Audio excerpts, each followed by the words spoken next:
Party को राज्य party का दर्जा मिला है। ओके ओके उस पर क्या कहेंगे पहले तो? ठीक है। इस पे मैं आपके चैनल के माध्यम से सारे जो भारत आदिवासी पार्टी के कार्यकर्ता पदाधिकारीगण और उस पार्टी को इस लेवल तक पहुंचाने वाले सारे मतदाताओं को धन्यवाद देना चाहूंगा, जिन्होंने पार्टी को इस मुकाम पे पहुंचाया है।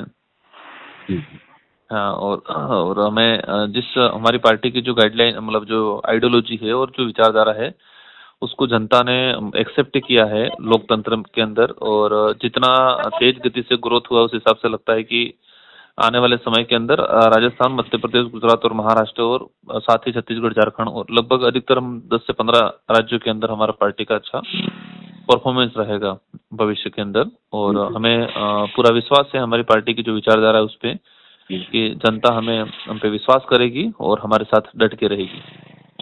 एक आपका कल का एक्स पर पोस्ट था जिस पर आपने टीएडी विभाग पर उस तरह के जो बच्चों को लेकर, प्रचार को लेकर और जो आरोप थे आपके, उस पर क्या कहें?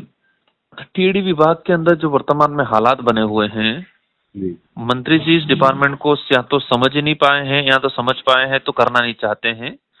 और एक जिम्मेदार पद पे रहते हुए जो इनके वर्तमान कार्यकाल के अंदर देखा जाए और जो जिस गति से या जिस हिसाब से जो चल रहा है डिपार्टमेंट, पिछले मतलब 10 सालों के पीछे ले जाने का काम किया है डिपार्टमेंट को और आदिवासी बाहुल्य क्षेत्र को भी।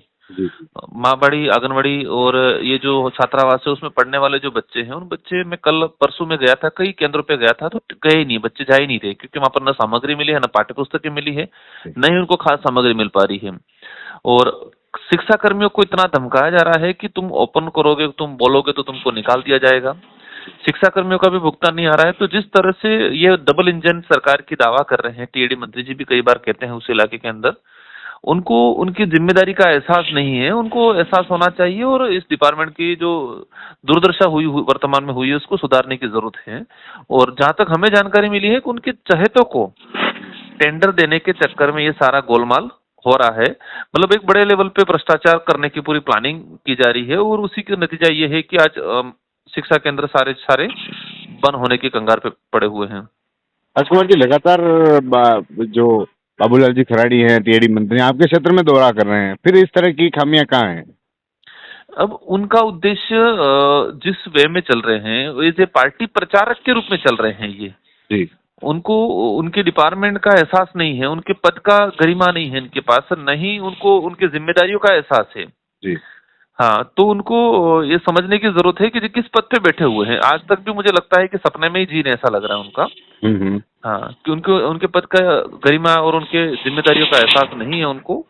तो इसे पार्टी प्रचारक के रूप में जो काम कर रहे हैं, करो आप लोग, आपकी पार्टी के, लेकिन डिपार्टमेंट का भी ध्यान रखो। हम लोग अगर ये चीज से नहीं सुधरती है तो टीएडी डिपार्टमेंट के खिलाफ, मंत्री के खिलाफ बड़ा आंदोलन करेंगे पूरे उदयपुर संभाग, बांसवाड़ा संभाग के अंदर।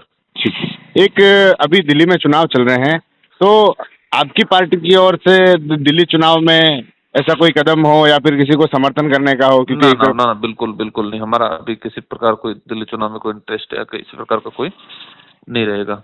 अच्छा, किसी की ओर नहीं जाएंगे? हनुमान बेनीवाल जो आपको समर्थन दे रहे हैं, तो क्या आपका इंडिया गठबंधन को केजरीवाल की तरफ से ऐसा कुछ होता है? नहीं, अभी वैसा कोई नहीं, अभी कोई चर्चा नहीं हुई है। मैं वो पार्टी के पदाधिकारी मिलकर डिसाइड करेंगे क्या रहेगा क्या नहीं रहेगा। ठीक है सर, धन्यवाद आपका। Okay, thank you. जी।